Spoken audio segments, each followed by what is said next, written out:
This podcast is for entertainment purposes only. The hosts are not trained professionals, and their opinions come solely from personal experience.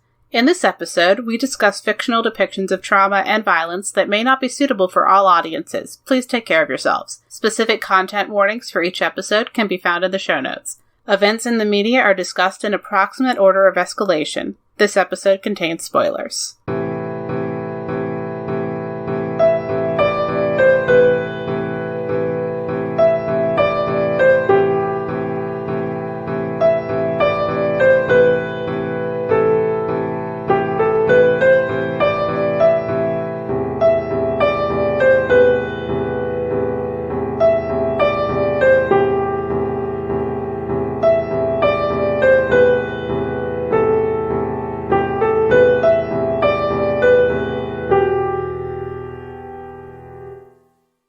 I'm Nicole. And I'm Robin, and this episode on Books That Burn, we are discussing Portrait of a Thief by Grace D. Lee. From the book's description, Will Chen, a Chinese-American art history student at Harvard, has spent most of his life learning about the West, its art, its culture, all that it has taken and called its own. He believes art belongs with its creators, so when a Chinese corporation offers him a highly illegal chance to reclaim 5 priceless sculptures, it's surprisingly easy to say yes. Will's crew, fellow students chosen out of his boundless optimism for their skills and loyalty, aren't exactly experienced criminals. Irene is a public policy major at Duke who can talk her way out of anything. Daniel is pre-med with steady hands and dreams of being a surgeon. Lily is an engineering student who races cars in her spare time. And Will is relying on Alex, an MIT dropout turned software engineer, to hack her way in and out of each museum they must rob. Each student has their own complicated relationship with China and the identities they've cultivated as Chinese Americans. But one thing soon becomes certain: they won't say no. Because if they succeed, they earn an unfathomable $10 million each and a chance to make history. If they fail, they lose everything. And the West wins again. I really love how it lists all 5 characters. Just real quick, just before we get into any of the thing, it's a large-ish cast of characters whose perspectives all show up, and the blurb lists all of them. Yeah, that's nice. I'm used to books where the only characters' names who show up in the blurb are just the main perspective character. And they're just identified as the gang the whole time, or the squad. Yeah. Or even ones where there's only really this many or fewer super important main characters, and only one of them gets mentioned in the blurb. Anyway, it's nice. I like that. So, our first topic, it mentioned Alex in the blurb as an MIT dropout turned software engineer. We're going to talk about that. We're going to talk about why she is that and what that does in the book. We should say specifically what is the trauma we were talking about? Financial insecurity. There we go. Okay. Yes. We're discussing financial insecurity for Alex. So first of all, given that they are not already millionaires, the amount of money that they are each going to get if this works is enough to fix whatever level of money trouble they already had. Yeah. So this is not to comment on how much the other characters' lives could become more financially secure by getting this money. But Alex has a really particular thing where in the book, money pressures have already made her change what she was planning to do. Yeah.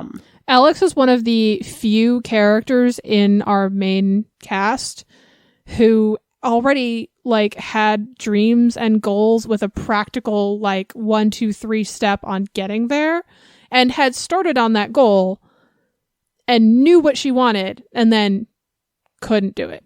Had to stop and go get a job instead of continuing school. And she was in a position because so this is set in the real world, and so it uses real world company names, and to anyone, Facebook threw me the first time I saw it.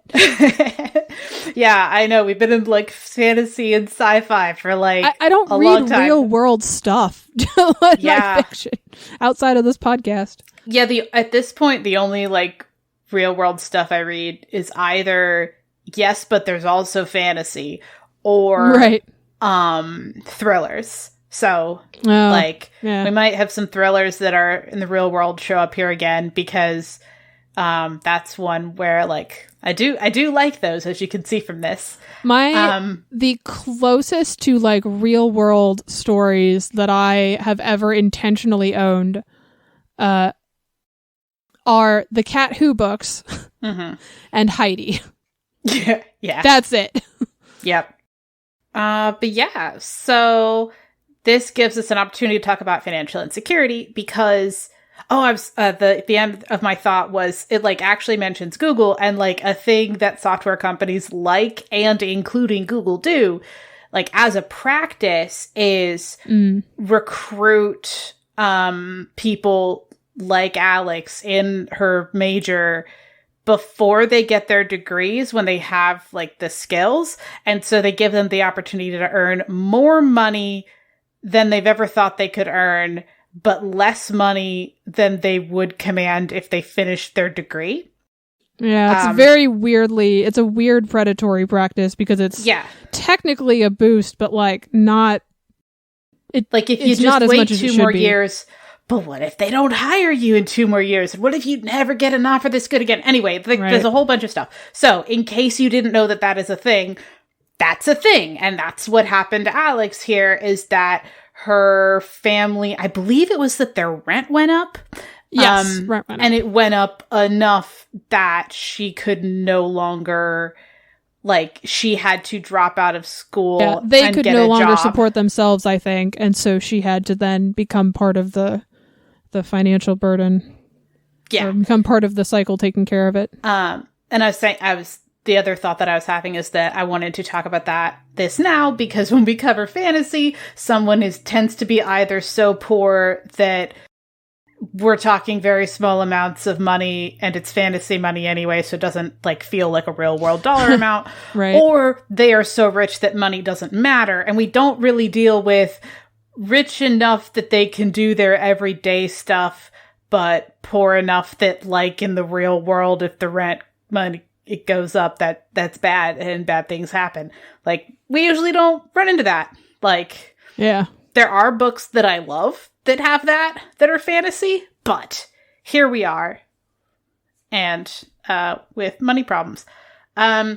So it doesn't, like, in terms of how this is handled in the book, it's kind of more like her origin story for where she is right now. Yeah. Isn't it Alex's house that they end up staying at the end? At the end they stay at somebody's house and meet their bunch of siblings, kind of. Yeah.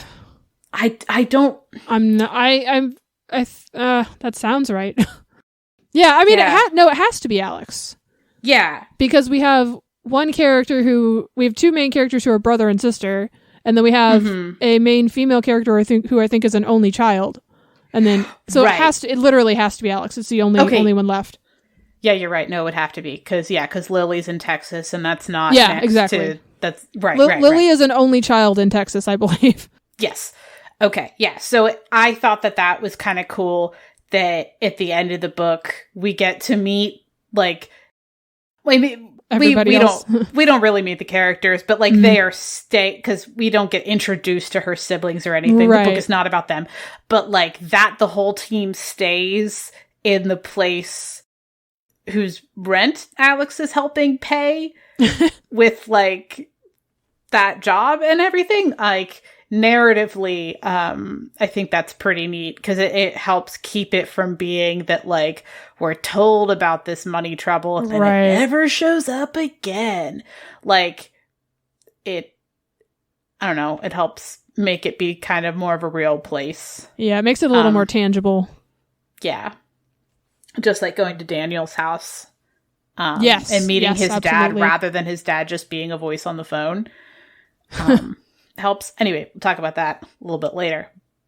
But yeah, so money insecurity. We see this show up in various ways. Some of them are pretty overt. Some of them are more like intuitive, subtle background stuff. There's a couple of characters who are not Alex who kind of tend to be the ones paying for things.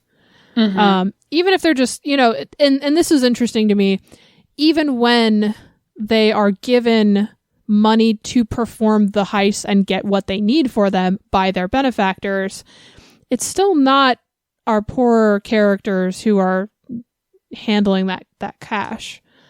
Right. Which, like, Will is handling the money for the heist.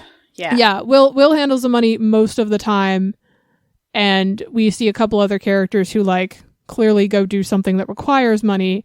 But usually they all go out to eat, and like we have characters who tend to not on paper have to worry about it, and they're the ones who pay even when it's group money. And it just puts our poorer characters, especially Alex, just in that position of not having to worry about it, but also like kind of being subtly highlighted as just not handling the cash, not having the money. And even when there were at least a couple of points where like Daniel was paying for something and thinking about how it was the money from Will for the heist and that whole thing. Yeah. Also kind of like as a group, they're kind of chosen.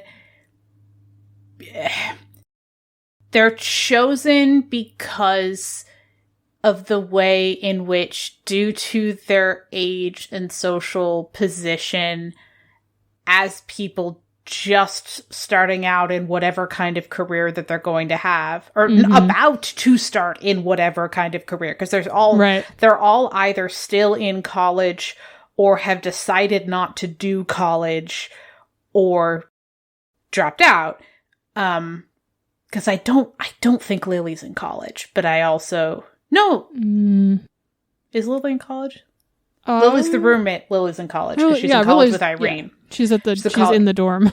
Yeah, she's in the dorm with Irene. Okay, she just never talks about what she's studying. So I forgot. But yeah, so they're in this position of being like mature enough to be able to do a plan and young and foolish enough to be like, yes, company that's like maybe not shady, but not already known to us. They're we'll basically totally like, do this thing. They're basically like, yeah, sure, I agree with your premise. And also, I think I could maybe get away with it, and it benefits me. Essentially, they weigh very heavily the like, do I feel like it, a lot more than what consequences am I willing to endure.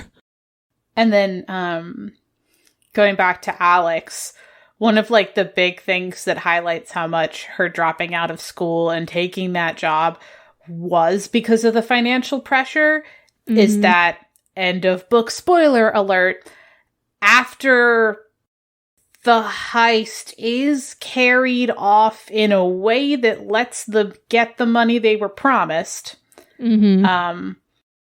After that happens, Alex quits the job and goes back to school. Yeah. That kind of cements how much this like, this decision that she'd made earlier.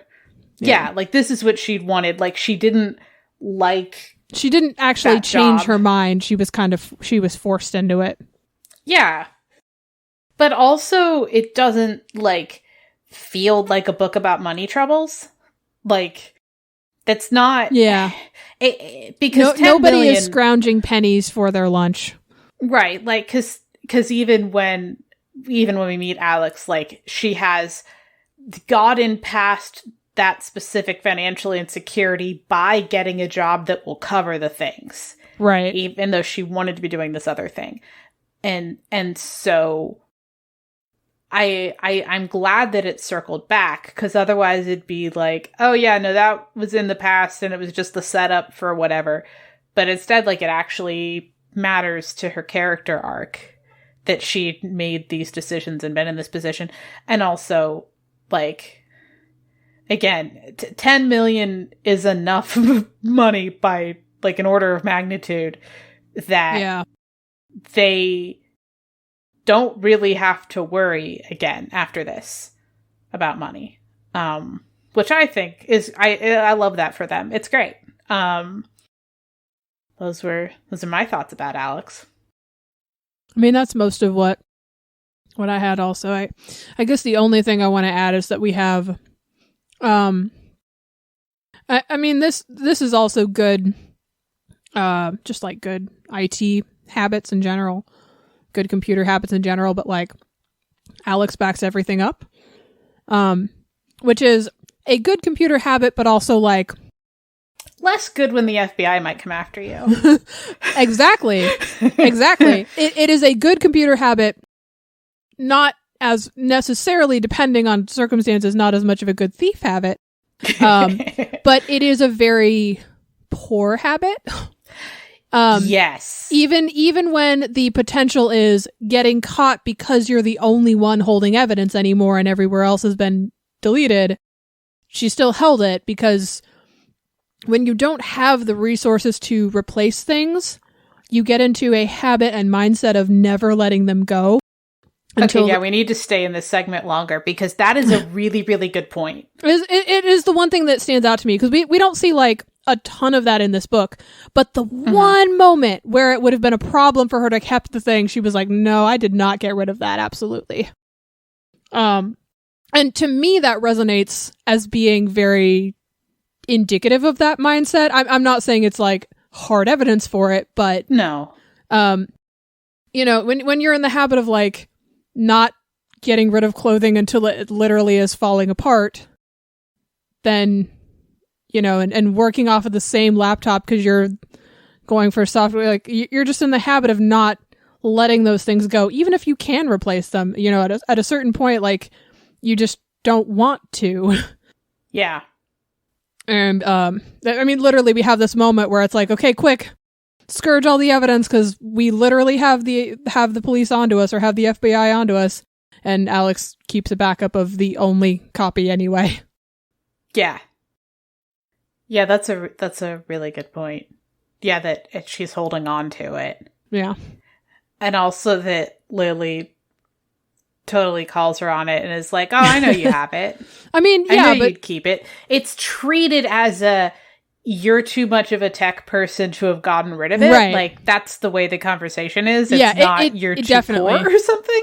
Right. That's what I'm saying. Like, it's not evidence for that mindset, but it did ping my senses. Yeah. Because from a practical standpoint, as a computer person myself, you want backups of everything in triplicate if you can. And also if you don't have money. Crime. Yeah, and also if you don't have money, you want extras, or you want to hold on to the thing that you have as long as possible.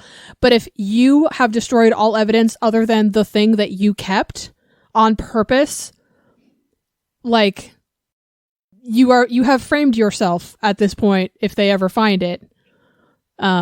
Quite neatly, and she does it anyway. Yeah. And it's not like they couldn't have recreated this. Like, they had put this together in less than a month. Yeah, they had all done the same research. Everybody else had physical hard copy notes. She's the only one with digital evidence. Hers is the most important to destroy. Like, and then she doesn't do it. She kept their notes on watching, like, the Ocean's 8 and Ocean's 11 footage. Stuff. She kept a copy of the security footage. Like, why? You went to so much painstaking effort to delete that everywhere else that you could get your hands on. Why do you have a copy? Like, Alex, we told you delete, not cut and paste. Like, right. Right. Yeah. It's like making a photocopy and then shoving it in your own personal wallet and then burning the original. Like, that's not... I mean, like, yeah, it helps, but... like... You're sorry, not clue one that these are kids, not professionals. So I don't know that this might not be related at all, but I was just reminded of this old, like, and I do mean like oldish joke where, you know, someone like faxes somebody something and then calls the other person up and is like, hey, like, I need to change something on that. Can you fax that back to me? Yeah. Yeah. Not related, but very funny. Yeah. If you've never dealt with a fax machine, you still have the original. It's just still in the machine. It's sending somebody a copy. Sorry to explain the joke. I don't actually know how old our audience is. Ooh. Or if you've used a fax machine. Anyway, yeah. So that's about it. I was just thinking of her needing those copies.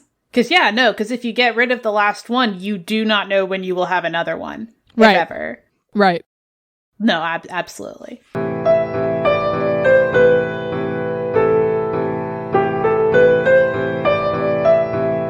On to betrayal of Mr. Liang. So this is Daniel's father.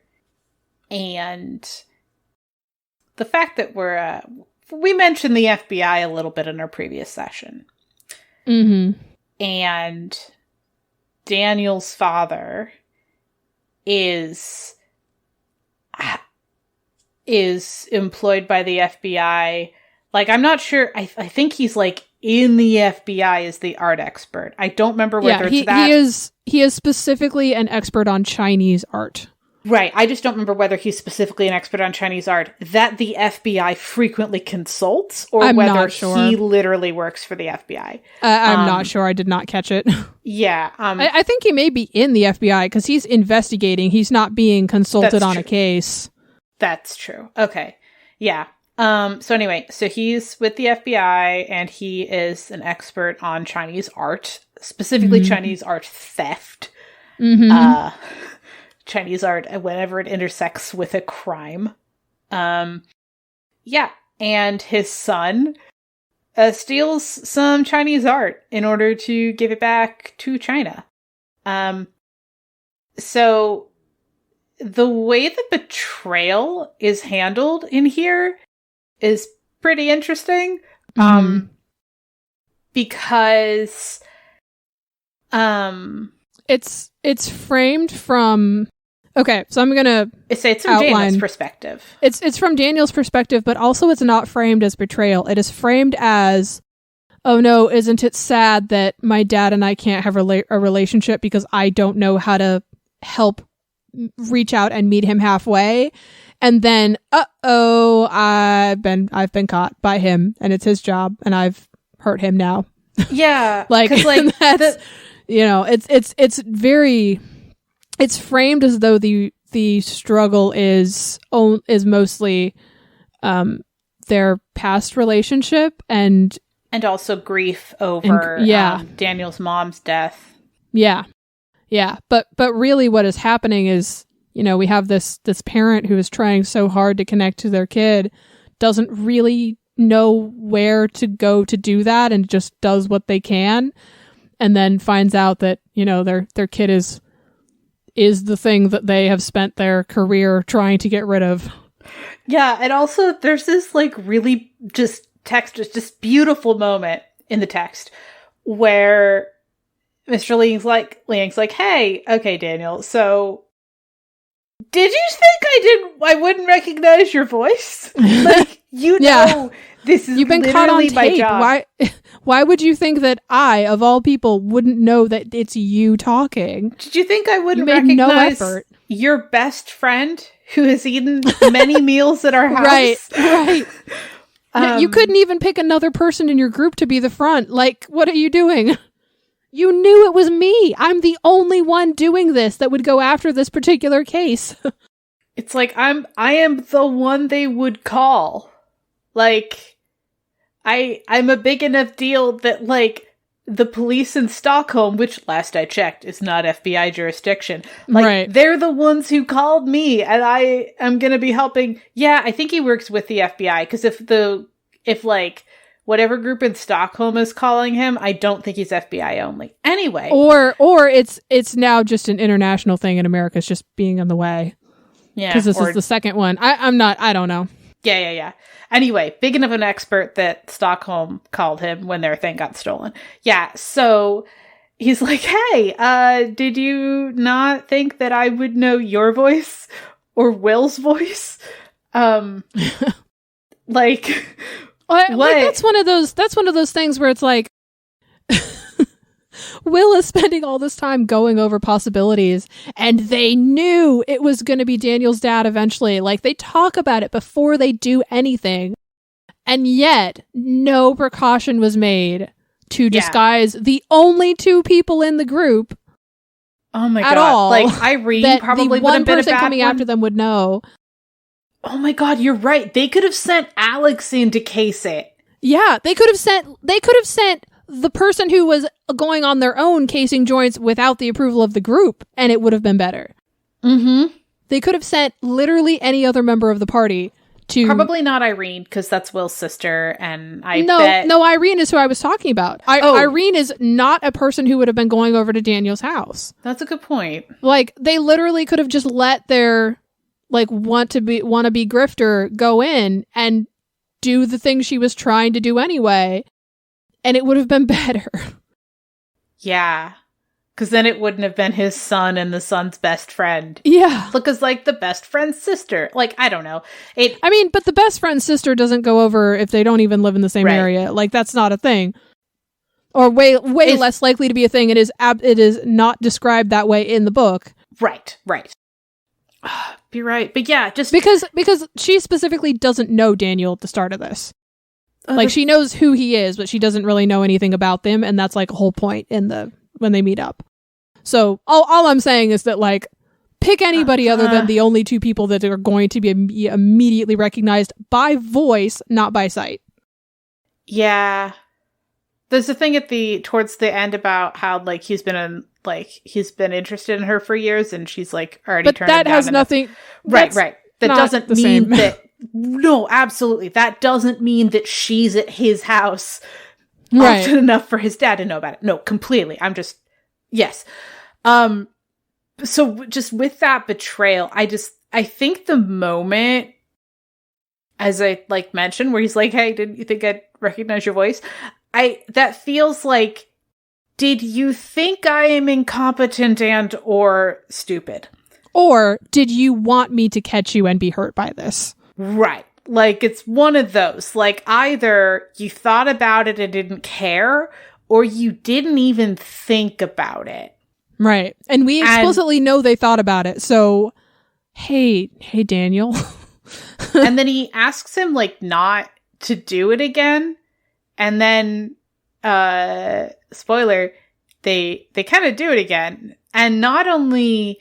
did they do it again? Like, I don't want to spoil the ending because the way the final heist goes is actually pretty cool. And it's the one where we get the most descriptions of the actual heist because this is a character study about a multifaceted Chinese diaspora experience in which a bunch of heists happen. More so than it is a heist book where the characters happen to be Chinese American. It's absolutely not that second one. There's no happen to be about that. Like, it's extremely important that they are Chinese and Chinese American and Chinese in America and the complicated... We'll talk about that in our third topic. The heist is the setting. Yeah. It's what's happening here. TLDR that. It's the characters that are important and their development. Right. So the heist is the setting for all this other stuff, but I don't want to spoil the way that the final one goes. Right. And even after saying that he wouldn't do it, he somehow, the complicated way that Daniel ends up being involved in the final one is technically super duper mostly to the letter of not doing the thing that his dad asked him not to do again, but it absolutely wrecks the spirit of that promise. Right. And technically he didn't steal more stuff, but, so yeah. So we don't get Mr. Liang's perspective on this, except as filtered through the other characters. we do get his exasperation at the end. Yeah, and just kind of like their relationship like seems to recover some after this, but it I don't know, it had kind of a feel of like, well, I can't stop this from having happened, and I do like the end result. But why did you have to be the one doing this, involved in this? Like, yeah. You know, it kind of had the feeling of like if he had just heard that the ultimate resolution had just happened and his son hadn't been involved in it and he hadn't been called in to investigate it, and just like this thing had happened, he might like that end effect better.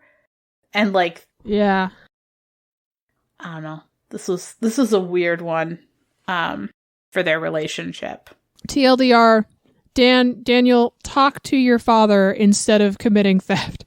Yeah. There's better ways to do this. Also, like, someone else said that they know their parents love them because they answer the phone, and then Daniel was like, oh my goodness, my father always answers the phone when I call. That's how much he loves and I me. Leave him on voicemail. Oh, that's true. That's a good point. He does. He leaves his father in voicemail like several times. Specifically, one very memorable time. One memorable time where he thinks about how this is his default, but he could have answered. Like, yeah, that's a good point. And the one time we see him where he does answer and have a longer-ish conversation, his dad thanks him for answering. Like, yeah. Oof. Yeah, they have a lot of communication problems. I don't have like we don't want to get into that more. Yeah. No, I don't have much more on this specifically, other than like it is a realistic feeling portrayal of two people who just like don't know how to start talking to each other because they don't know how to talk about the aspects of their grief that are shared and the aspects of their grief that are separate. But because they don't talk about it, all of it ends up feeling separate, which then means that Daniel isn't thinking about how much this will hurt his dad personally, or if it is, it's not enough to stop him from doing the thing. Right.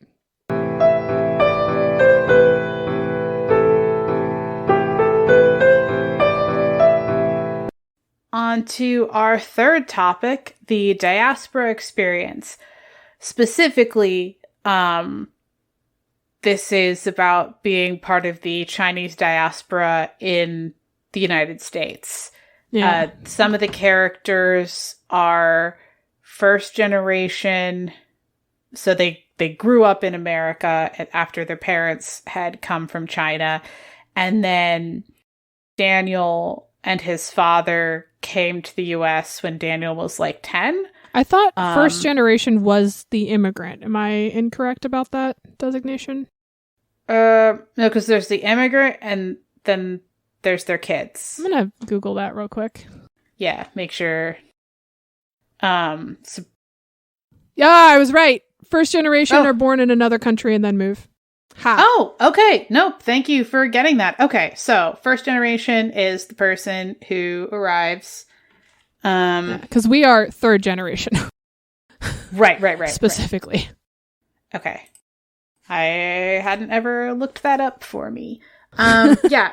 Oh, and not third generation Chinese, third generation Swedish, just like, since people don't automatically know, I didn't want it to feel implicitly. Anyway.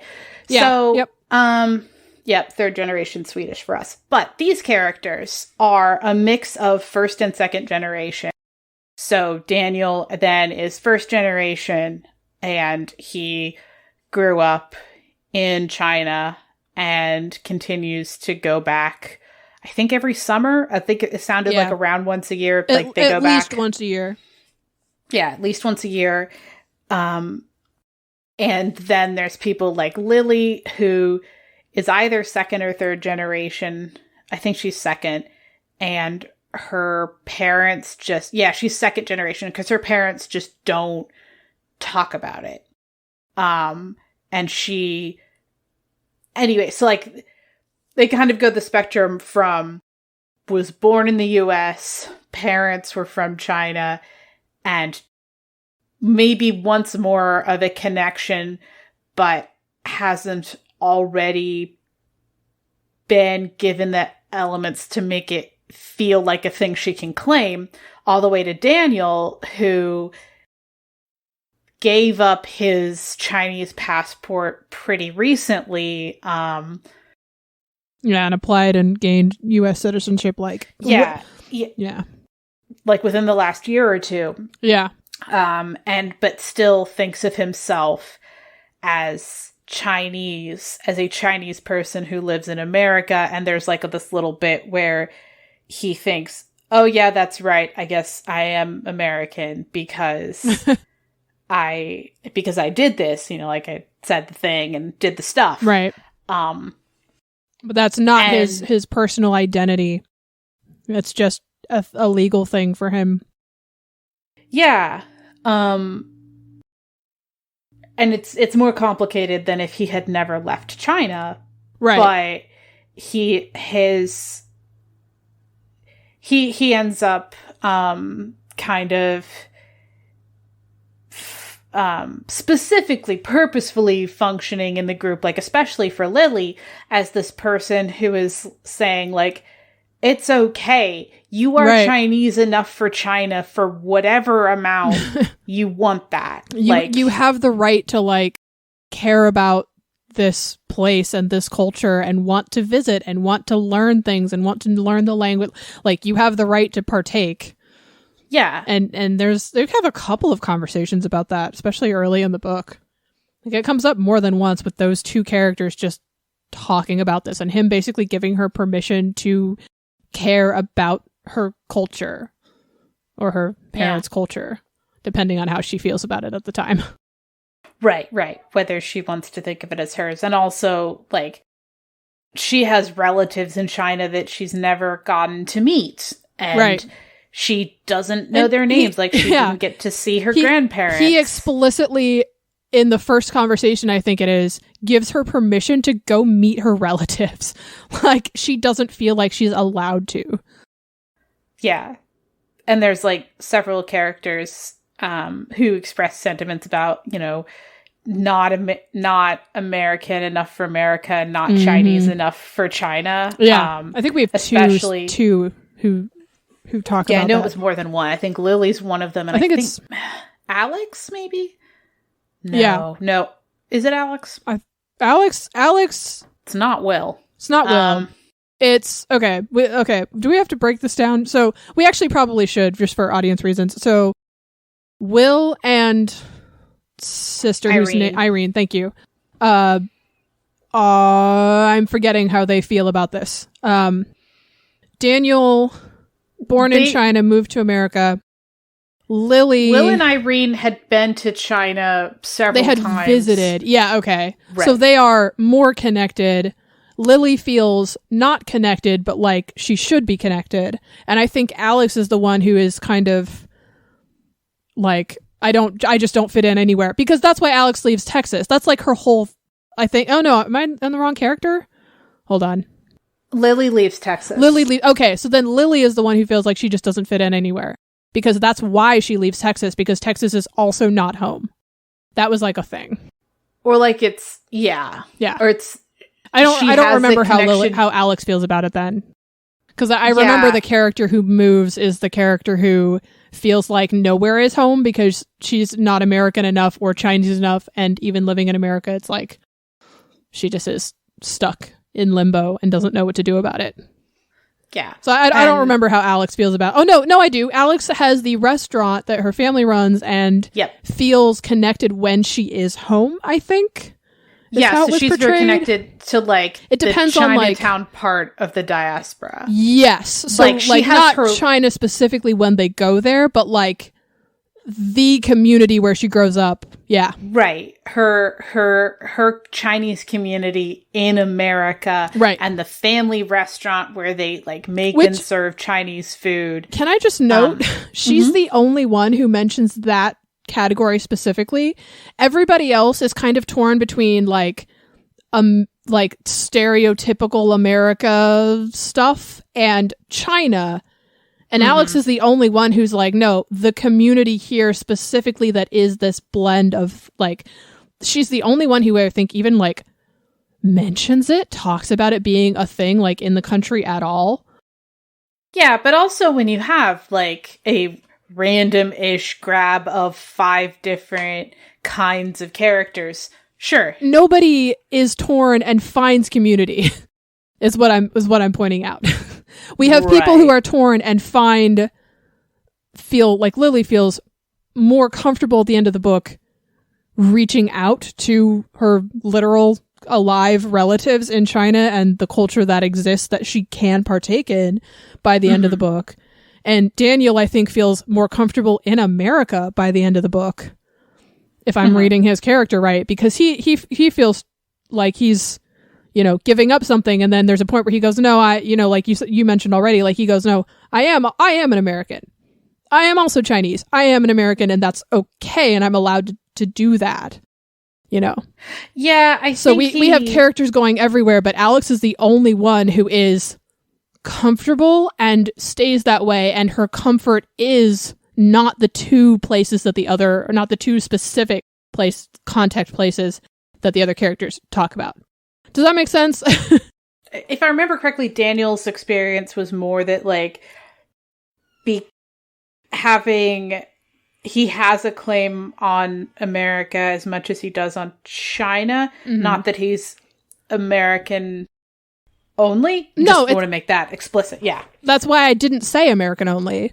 No. I specifically said, he says, I am American and I am Chinese at the same time. Yeah. It's very specific. I did not in any way say only American. That was intentional. No, I'm mulling through. Yeah, so then Will and Irene, I don't remember. I legitimately am unsure. Irene, because they go home. Yeah, Irene. They think of it as going home. Actually, that's an important note. So I believe it was that Alex knows Cantonese because that's her family's dialect, and then Irene knows Mandarin. Yes. I don't remember if Will speaks any Chinese or not. Daniel is the male character that I have book memory of. I don't know. I'm not sure about Will. Yeah. Because I think so Irene knows Mandarin and also French, because, you know, it helps with the grifting. Yeah, that's the plot reason why. Yeah.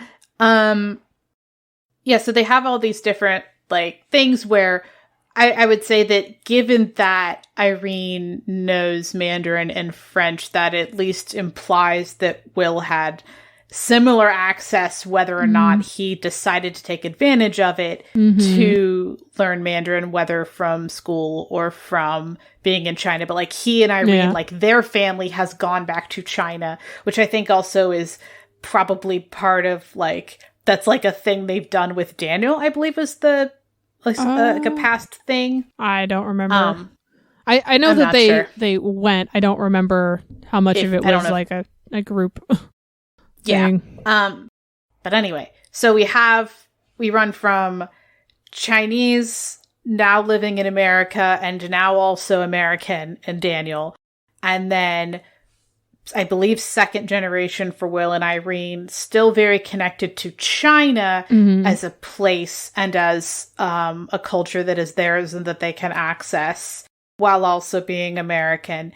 And then Alex, whose connection to China is very much her Chinese community, and then all the way, or Chinese community in America. And then and then Lily, who doesn't feel connected, but wants to. Specifically at the beginning of the book, doesn't feel allowed to. It's not just that she isn't and wants to, it's that she has that emotional mental barrier And then also with, like for Lily in particular, but not only, because, being Chinese is, especially in the US, a visible minority. Lily has the experience of people hating her for a connection to a place that she has never been. Right. And a language that she doesn't speak. Right. And so that definitely, that impacts her perspective on it. Like she brings that up as like, you know, she gets the anti-Asian racism without feeling like she's allowed to claim a connection to China. And again, like we said, Daniel's like, no, seriously, like you can, please. You have my permission and your own, if nothing else. To whatever degree you feel like you needed the permission of a Chinese person from China, I am giving that to you. Please take it. Yeah. Yeah. I really like those conversations. They're really like, so reading the book, reading those conversations in particular, I hope this is true for people who don't have any part of this experience. But my reaction reading those conversations was that it was very clear that Lily didn't think she could ask. She was just stating as a fact, like, I can't do this. I don't have the right to do this. And then maybe I don't have the right. I don't know. I can't make that decision. And Daniel doesn't doesn't say, the response is not whatever you think is best. Okay. Which would be permission to feel not entitled to it. Right? Right. Instead, it's you have the right, but you're not obligated. Like, you're allowed to, but if you don't, nothing bad is going to happen. Yeah, like China will still be there whether or not you decide to connect with it. Yeah, exactly. You can go or not go. You can learn or not learn the language or the culture. You can connect to people or not connect to people. It's your life. You live it, essentially. Not in those exact words, but that's the sentiment he hands her. And I just in general think that those conversations, I think there's two of them, I'm fairly certain that's the right number, are just very well done, very clearly done. And I think as far as like I'm going to argue in our wrap up that this is part of the care rating for this topic, because Daniel takes care of Lily in that moment with this trauma. Yeah. And from an author perspective, Lily is the one driving the conversation, but Daniel is the one who is responding to the reader, so to speak. If that makes sense. Yeah, responding. He is the one providing answers for any readers who feel like they are closer to Lily than to his situation. Or readers who don't empathize at all with the conversation and are seeing Lily ask. Right. Daniel is the answer. We don't actually know Lily's answer, I think, on what she's going to do necessarily. Like, that's not spelled out in the conversation. She starts taking Chinese class. Well, she starts learning Mandarin. But not in those conversations. True. But not like at the moment. I'm not saying not in the book. I'm saying in the moment, in the conversation, Daniel is giving the answer, not Lily. Yes. That's my point. Yeah. Yes, that makes sense. And then treating the book as a whole text, we get treating the book as a whole text is different, but yeah, right. So then doing that, we do get Lily's reaction, and like her decision on this is that she decides to engage more by beginning to learn, I believe, Mandarin. Not sure if it says specifically which dialect of Chinese she decided to learn. I think it was Mandarin. My brain says Mandarin, but I can't. It either cite you just a page said number. Chinese or it said Mandarin. But yeah, it was like it's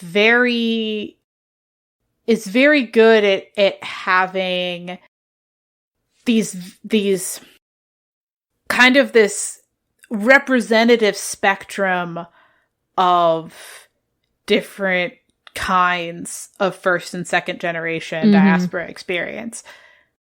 Different perspectives and different experiences. Yeah. Without, like, clearly, like, given how much this is a book about being part of the Chinese American diaspora and also doing some heists that are deeply tied to those identities, rather than, as I said, rather than a heist where they happen to be Chinese and Chinese American, it does a really, really good job of having these different characters without feeling like it was like, all right, character slider on traits of how close do you feel to China. Yeah. When, like, you know, you're crafting a party for your expedition. I just thought of a fun parallel. Uh-huh. So all of the characters are kind of not quite they're not quite the right exact skill set, but they're close for the heist. And they're also not quite in one ethnic box, but they're close. I wouldn't be shocked if that's on purpose. I would be shocked if it's not. But that just occurred to me because that's the whole thing when they're putting the group together and they're talking through their skill sets. Like, everybody could probably do it because, like, sure, that's a good stepping stone from where I'm at right now, but nobody's done it already and nobody has tried. Even like, Will, yeah, okay, right, so we're gonna need someone to do some forging. Are you an art major? Art history. Right, exactly. Oh, you're a programmer? How about have you considered hacking? Once in a dream? Good enough. Oh, you're really good at talking to people and you're look at political science, right? You can be the grifter. You can talk them into anything too. That's close enough. Like, yeah. It's not an exact parallel. It's not the same thing, but it is kind of funny. I will say Lily is perfect for her role. Like, Lily is amazing, but Lily is excellent. She's an excellent character. She's also like she okay. I mean, I don't know if anyone. I think the group of professional getaway drivers is probably small, but okay, technically not a professional getaway driver and not a professional street racer. No, but street racing and getaway driving are not the same also. So it's still one step to the left. Yeah. Like, yeah, this probably means you'll have the skills for that. I like the I like the we're 21, this is close enough like vibe. It's great. Yeah. Just like hold your thumb up. You're like, I think that's the right size. Yeah. I've been in a tool shop before. We can do this. Yeah. So let's move on to our wrap up. Absolutely.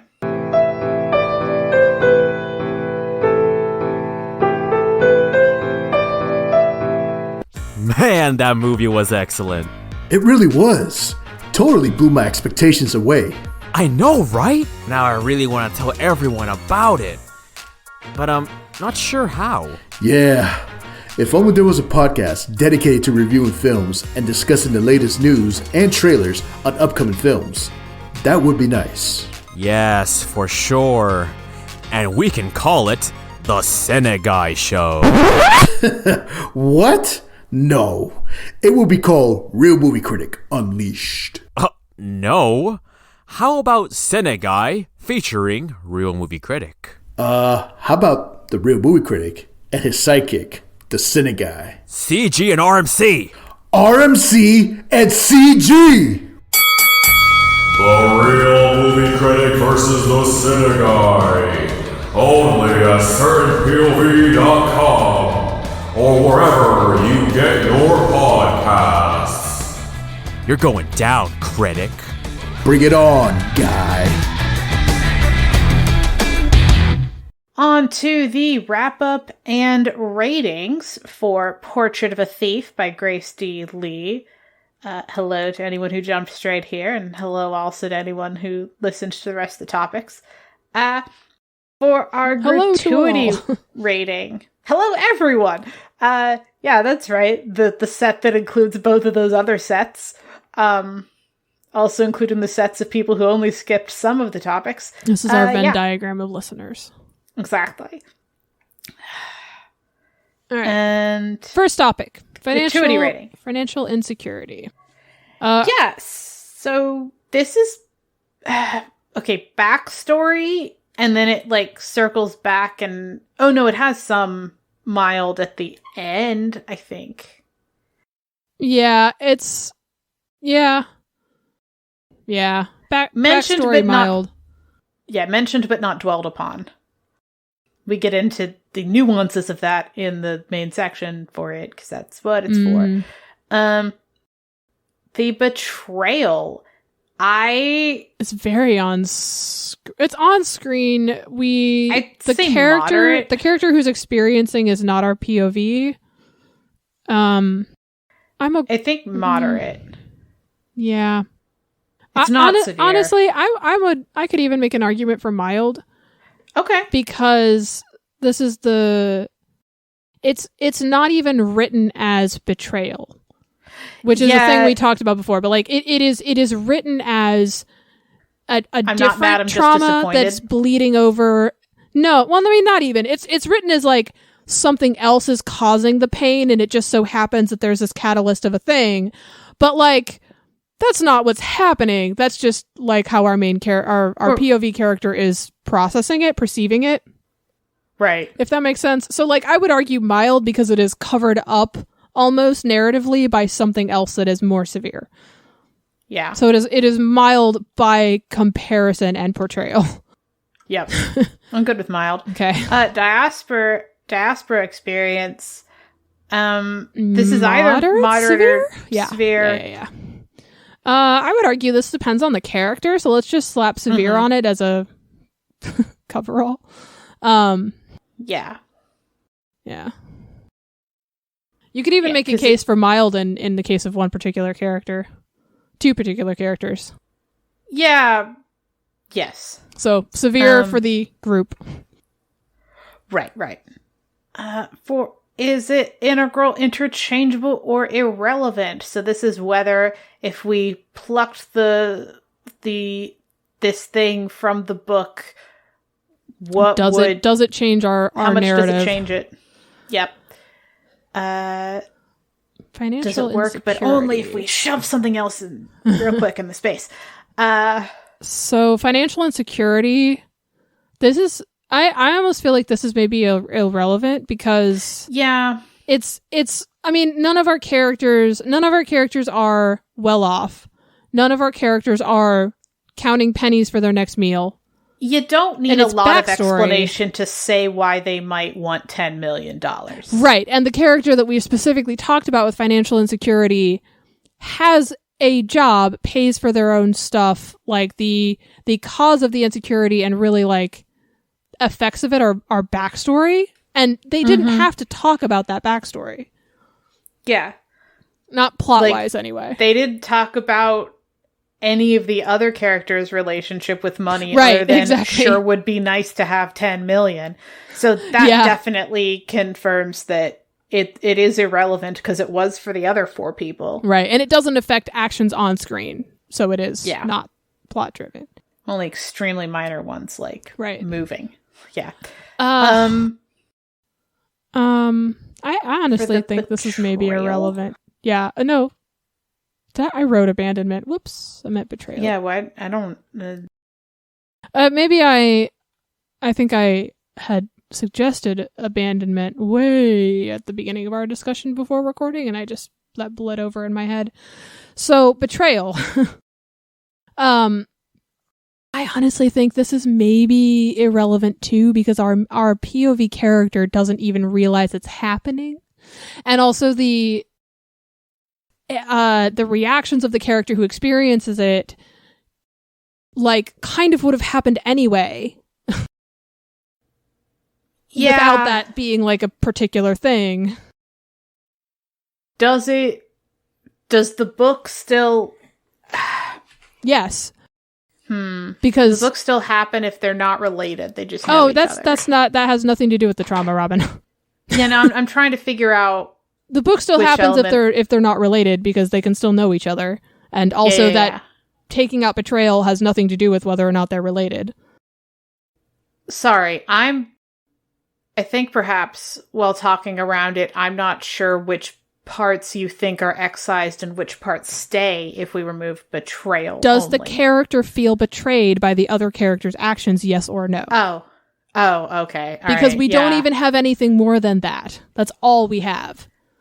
True. Okay. So the amounts of it that are specifically betrayal and not like... Because you even already listed an alternative in that discretion. You made a disappointed, not angry joke. Like, that's the alternative that keeps the story intact and has nothing to do... Like, it's literally just irrelevant, but that's fine. Right. Yeah. And just in case anyone's new, irrelevant doesn't mean we didn't like this. It just means that you could pull it out and the other bits of the book would hold it together. Does you do the that plot, enough times, you don't have a book anymore. Right. Does the plot and structure of the book change depend upon at this? all? If it changes at all, it is not irrelevant. If it could be swapped for something else, it is interchangeable. And if it is like the thing that makes the book what it is integral. Yep. Speaking of, the diaspora experience. Integral. It is integral to the plot. Like, that's the whole point. It's our character motivation in a lot of the book. Not all of it, but like a large portion of their everything. Grimoire, what was that noise? I don't know. That sounded like a sneeze. Yeah, she sneezed as she woke up? Okay. All right. That was interesting. So my cat says hi. Anyway, yes, for the diaspora experience, absolutely integral. That's the entire point of writing this book. Like, you don't even need to read the little bits the author has written about. Mm-hmm. You don't have to read the afterword to know that. And as far as the plot point. reasons, this is the hook that gets our characters to do the thing in the first place. And also, like, it's why they care. Right. Like, it's why they it's the would reason do they do the thing. And I honestly don't think you could swap out something else and have it not radically change the book. I think, like, it's not interchangeable. There's no argument there. I just want to put that on the table because from what we're describing, that would be an argument I could see being made. No, if you want a different plot that isn't this, there are other heist books. Yeah. Like, that's just literally any book other than this. The whole thing that gets Will to do this, like, the thing that really drives home for me. No, absolutely. But the thing that drives home for me, like, how much this is integral to the plot, is that if it weren't for this, Daniel would not do it. No way. He wouldn't be anywhere near this. Like, that, just no way. Alex too. That's true. No, like, there are characters who are... There's two characters who could maybe be talked into it without this particular thing. Right. There are two characters who could probably be moved by the money without that very personal connection of the diaspora experience. Daniel is not one of them. Yeah, for sure. Is the trauma treated with care? For the financial insecurity, yes. By virtue of it not being a forefront on-screen thing. This isn't, it's not a book about money troubles. It's a book in which it would sure be nice to have 10 million. Yeah, there you go. We've summarized it for you. Yep. Yeah. So that's treated with care for sure. But just me even trying to explain anything would be like more stressful than what's actually in there. I'm sure our actual discussion of the topic is 10 times more stressful than reading the book is on this topic. On this very specific topic, yeah. Then the betrayal. I'm gonna say either yes or enough. No. Ooh. We are on opposite spectrum Wait, here. okay. So here's the thing. I don't know how much Daniel even sees it as betrayal. Exactly. Which is why it is treated with care. Ooh, okay. And you think that means it's not treated with care? I think that means that the book isn't, like, thinking of that as being a thing that happened. But see, I think the book is, and I think the author is just, it's there in subtext, but it is so subtext that it is not the focus. Huh. Because we see the dad's, like, reaction, kind of. We just don't get his perspective. That's and a we good see point. the other characters talking to him. Like, this is not a thing that happens in a vacuum, you know? Right. Okay, I can go with I do like enough. that we had the exact same argument and went to wildly opposed. I could go with enough. Like, okay. It's so okay, like, but if we're compromising like that, we should just say no, because that's our rule for care rating. Okay, If we have two different opinions and one of them is less care than the other one, we go with that one. Even when we're on literally opposite top and bottom of the spectrum in our opinion. Yeah, I do think no, because you weren't caring about this as a trauma. See, I think we are, but if you don't think we are, then that is what we go with, because that's how we do this. Yeah. Apologies to anyone who's like, there was so much care. And I'm like, not for this. No. Like, it's also, as we said before, mild, but like, See, here's the thing. We see, oh my God, the character whose name I can't pull out of my head to save my life ever in any way, shape, or form. Irene? Yeah. What the heck? This entire recording, I can remember everyone's name except hers. Sorry, Irene, my bad. I remember the Chinese names for some of the characters that we haven't mentioned, and I can't remember Irene's name. Yep. Anyways. And not just names. I remember a lot of the Chinese in the book in general, at least what I know how to pronounce securely. And I can't remember Irene. All right, anyways, moving on.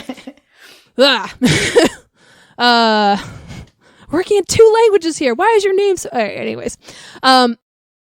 Okay, so my argument is, I think that it is definitely there in subtext, but because we have Irene who notices, and we have, to some extent, Alex who notices, and they process away from Daniel that his dad is feeling this way. But it is like, it's not spelled out. It's like, okay, we know that this is happening. Did you talk to Daniel? No. Did you talk to Daniel? No. We're protecting him, right? Yes. Okay, cool. Like, that's the conversation. Okay, all right. I can go with yes on you. I was thinking of just like Daniel's stuff with his dad, and I was like, no care. I care, just not for like the other things that are happening. Yeah. Right. Okay. You have reminded me. Okay. All right. I reminded you of what's happening. I can go with a yes. You have a good point about that. Daniel and Dan Lee, but not Irene. Okay. Anyways, I don't know what is happening there. This is my way of tricking my brain into remembering it later. Is making fun of myself for it. Okay. Diaspora experience. It is treated with care. Just yeah. Especially when there are, racist and xenophobic aspects of the diaspora experience that they could have easily focused on and don't. They don't. The only thing we have is that a character mentions that this is a thing that can occur. End of story. No descriptions, no discussion, no nothing. Yep. It is about a particular slice of it involving their internal and community connections or lack thereof as part of the diaspora. And I want to really quick highlight something that I said I would highlight when we talked about our third topic. So there's two particular characters. One, I'm not going to go into the whole everything. I'm sure only this one moment. There's a character who is born and raised and then in China and then moved to America. And we have another character who feels so disconnected that they feel like they're not allowed to be part of the culture or even visit living relatives in China because they feel like they're just not allowed because they never have. And their parents didn't encourage it, et cetera, et cetera, et cetera. And there's at least two conversations, and I believe it is two conversations, that these characters have together where character who has no connection is saying, hey, I feel like I can't do this. Is it even okay for me to go over to China to be hired for the job? Like, what am I doing here? I'm not allowed to be here. And character 2, who is the most raised in the culture and literally raised in the country of our main characters, says, of course you can. Of course you're allowed to. You're allowed to visit your people who are still alive, because why wouldn't you be? You're allowed to be part of the culture. You're allowed to learn the language. You're allowed to have friends from China or who are Chinese American. You're allowed to be there, and we want you there. We want you part of this, our heist team, but also like, we all have this shared experience. You are part of it, and that's okay. But also, you're not obligated. Like, you don't have to do any of that. It's your choice. And it is such a gentle conversation. Mm-hmm. And it is very validating for our character who does not have those connections.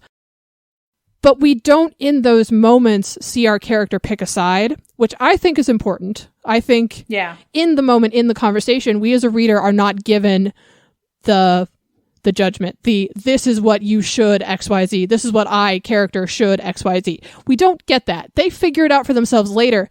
But in the moment, it's not a weighing of a decision and then it's you must blah because the character did this. Like, that's not a thing.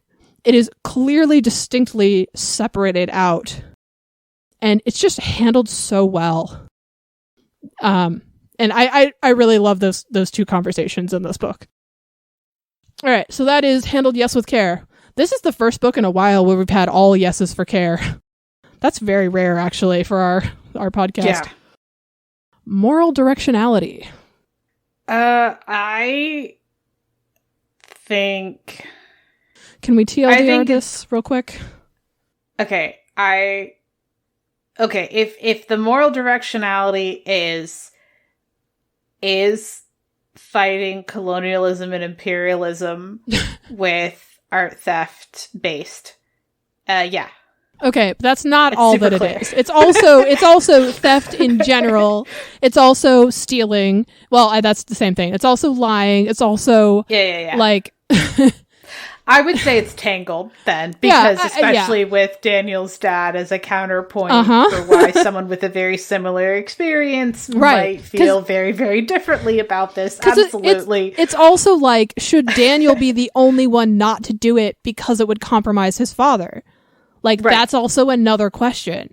Absolutely. And just absolutely Tangled. Just to clarify, so clear moral directionality has nothing to do with the like moral, did the characters, is everybody right or wrong? That's not how this works. Moral directionality in our rating system is about who are you supposed to understand is correct.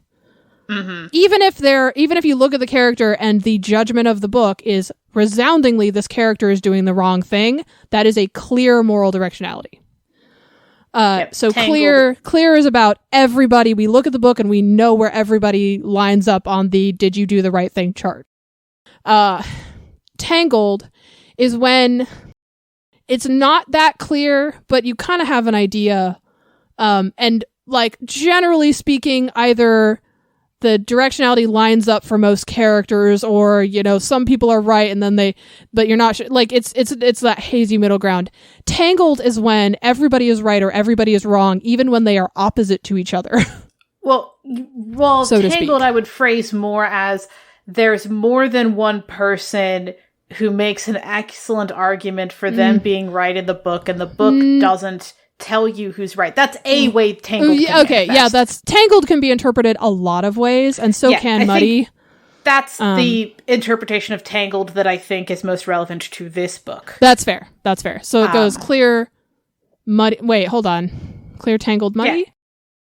That's right, Clear, right? muddy, and then tangled. Clear, muddy, and muddy then is in the tangled. middle. It's confusing. Oh, I Like, said this completely wrong then. yeah. So clear, muddy is when you don't know for sure, or characters can judge each other opposite and it's not sure. Yeah, you Tangled- frequently get tangled is where confused everyone is over right the or everyone is definition of wrong. muddy. You've done it in more than one episode. Muddy is weird.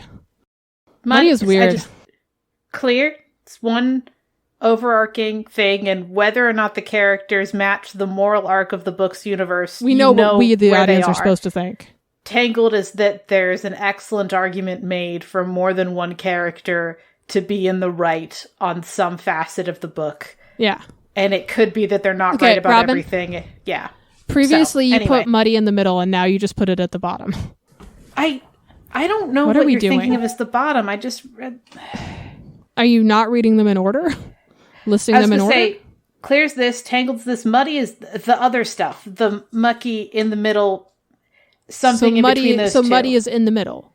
Yeah, So then I did say it correctly the first time. it's fine. Anyways. Yeah. Tangled is the one where everyone is right or everyone is wrong in opposing places. That is consistently how we have defined Tangled. I object to the use of the term everyone. Be like, there's more than one. It doesn't have to be literally everyone I to mean, be tangled. it has to be the main characters at the very least. Anybody that we get a judgment on, there is some conflict there. Anyway, so hopefully So what are we it's rating clear this? to our audience. I think this absolutely is Tangled.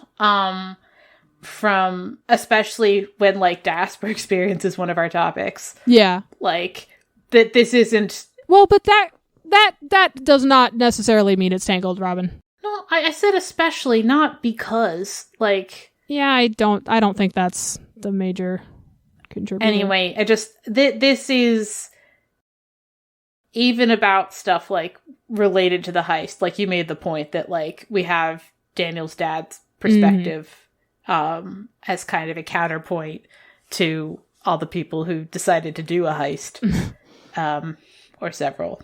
I do think it's Tangled. I do think it's Tangled, as particularly because of the legal aspects, and the question of that the characters grapple with, which is, well, if it was stolen from us, how many hundreds of years ago, dozens of years ago, is it stealing again, or is it just still ours? And that I think is actually a pretty clear direction. But we do have that as a thing our main characters like think through. Yeah, exactly. They aren't sure at first, and then they have to decide. Yeah. Or not all of them, anyway.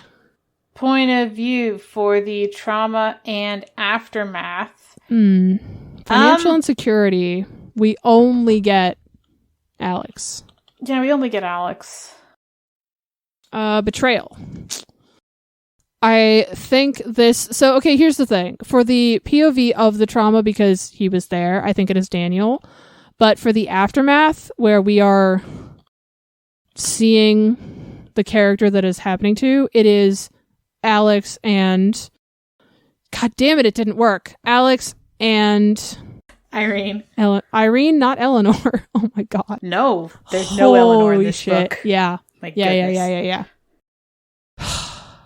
What even? I don't not know what is happening with that name. It's fine. Alex, Irene, and... I don't know what your point was, because you hadn't gotten to it yet. No, it's Oh, just forget the naming Robin, points of view. Okay. I just wrote down the word Eleanor. How do you spell Irene? R-I-R-E-N-E? Yeah, okay, I got it. It's fine. We're good. Okay. Diaspora experience. All main character children. And not Daniel's father. Right.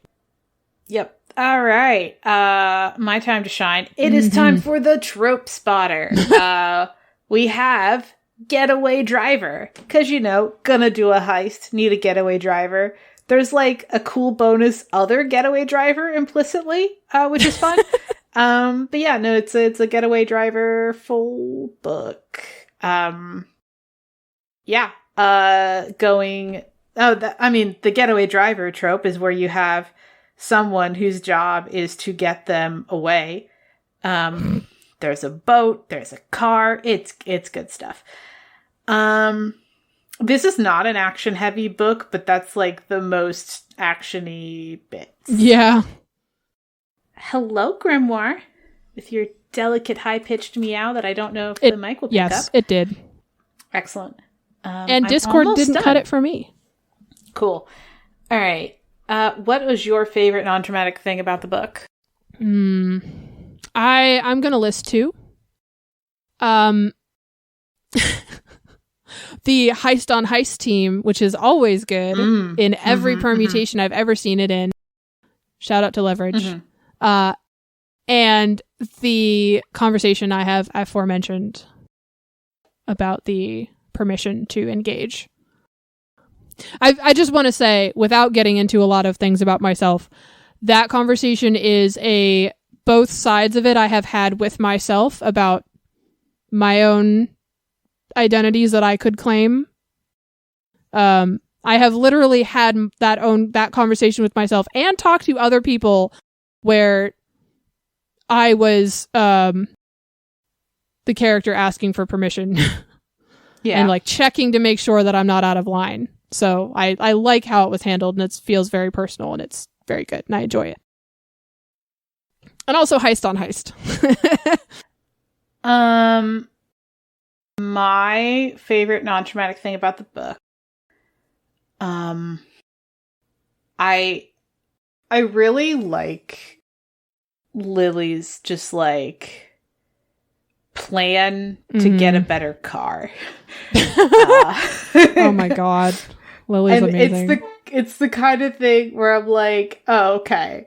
So you've barely left Texas. I don't think she's been out of the US before. And assumes it works the same way over in France. Assumes it's going to be totally fine to do this in France. And also is wrangling in an unfamiliar currency. Right. Yeah, that's very good. Anyway, I don't want to like spoil it, but just the machinations for a better car are pretty cool. I wish there had been like, I don't know. It's like I said, the things around getaway drivers and cars in this are some of the more action-heavy moments, because the heist is not. Like, I think I said this in one of the sections. This is a book about the Chinese-American diaspora experience in which there's heists. It is not the pace of heist book or the detail of heist book that this term might generally imply. Like, the characters do research by watching heist films. This isn't a book that they could have added to their research pile on how to go about it. Like, it's it's not trying to be. No. It just, can I just say, yeah. I think I had mentioned this to you before we started recording. That threw me when I started reading this book, because the way you described it to me, because you vet all of the books we read beforehand, so we know anything about them at all, was that this is a heist book. And then reading it took me a good 2 or 3 chapters to really feel like I knew what was happening, because I kept waiting for like the tension. And then there wasn't any. Yeah. Which is fine. I like it the way it is. That would have been implied. Yeah. It's legitimately very good at being itself. Legitimately, I would describe this book as a book about characters where there is a heist setting. It's not about the heist. It is Portrait of a Thief. So, like, even the title implies the character-heavy nature of it. This is true, but I trust your book descriptions. Yeah, so I did not reconsider at all from what you told me. Sorry, yeah. Part of my book descriptions are designed to pitch why there's traumas we can totally discuss. Yes, exactly. This was not like a negative on you at all. It's just that I did not recontextualize for a little bit. Yep. All right. Thank you so much for joining us. It's time to exit because Grimoire has decided to join me on my keyboard, which is not conducive to recording. She loves you and misses you. She does. All right. So thank you so much for joining us for our discussion of Portrait of a Thief, and we'll catch you next episode.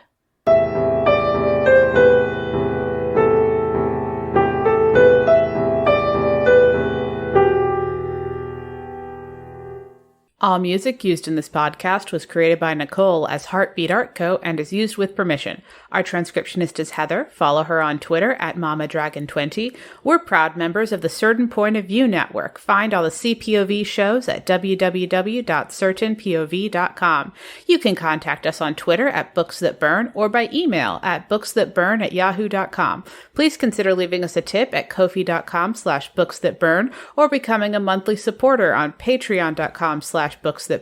All patrons get access to our upcoming book list, bonus content, including the second half of all interviews, and will receive a one-time shout-out.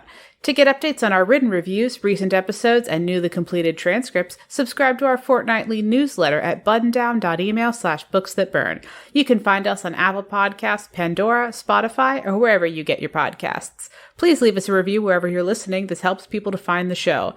Thanks for listening. We'll be back in 2 weeks.